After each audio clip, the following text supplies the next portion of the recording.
What's good, YouTube? I'm about to hit you with 4 tips when visiting the Dominican Republic, or if you plan on moving to the Dominican Republic. I'm trying to get this channel going, so like, comment, and subscribe. I'm gonna give you all the good info and the good game. So the number one tip is you need WhatsApp. If you didn't know that, if you do know that, that's what's up. But you need WhatsApp. That's how people communicate in the Dominican Republic.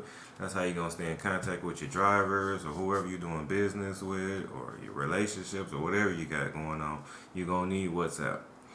Number 2, if you don't speak fluent Spanish, if you really just speak basic Spanish, you're going to need Google Translate.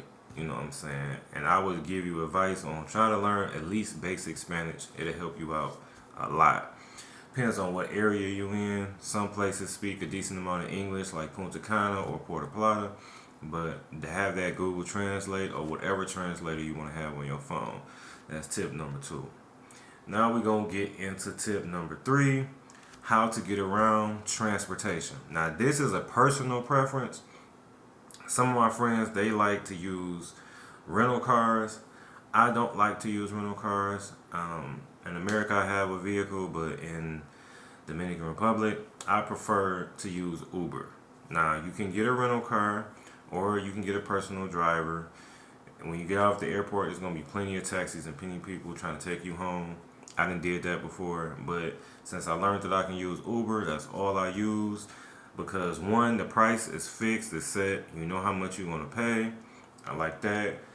You ain't got nobody hassling you about how much it is, trying to overcharge you because you're a foreigner or whatever that is. I love Uber.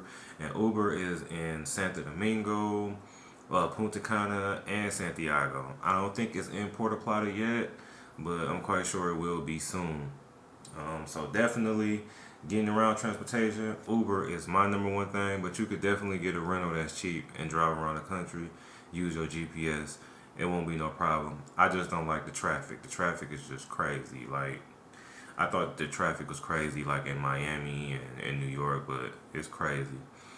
So the next tip, I don't forgot what number we on, but the next tip is, when is the perfect time to come?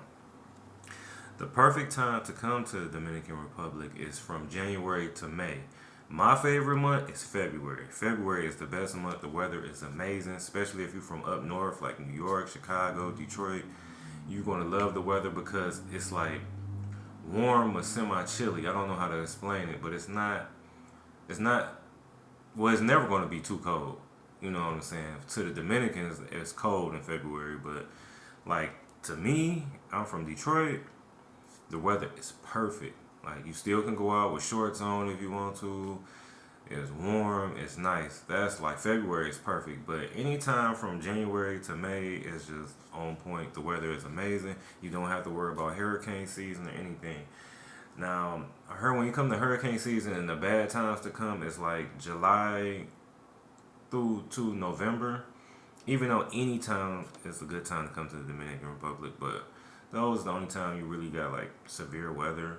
But don't let that discourage you because, like I said, any time is a good time to come to the Dominican Republic.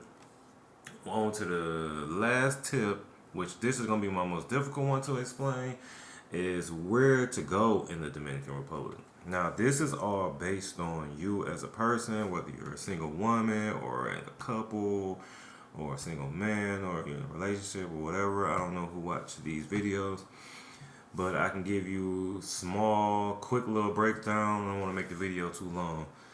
So I say, if you come in here on a party type vibe and you want to have a good time, you want to turn up, I want to say Punta Cana is the spot. You got the Club Infinity.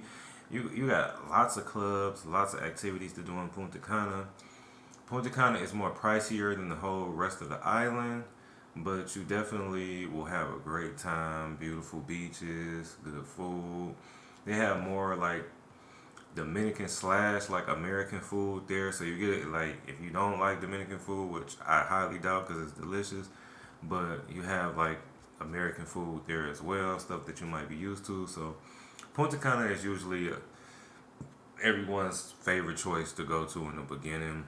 And if you're looking for something that's kind of close to Punta Cana, but not. If you're looking for like a touristy place where you run into a lot of Americans, Puerto Plata is probably the second best option because you'll run into a lot of expats and digital nomads and people that didn't move to the country and retired from America. So if you're looking for a lot of people to speak English and looking to make friends and all of that, Puerto Plata is probably like your best spot to roll to. My favorite is Santo Domingo. That's pretty much where I stay all the time. But I done been to everywhere on the island. And Santo Domingo is really like my favorite. I would have to say Puerto Plata second. You know what I'm saying? I still got to visit some other places too, but I done pretty much been through the whole island. Santiago, I got to explore that a little more, so I've got some videos coming up about that too. But if you like these tips, like, comment, subscribe, and I'll get back with y'all with more videos.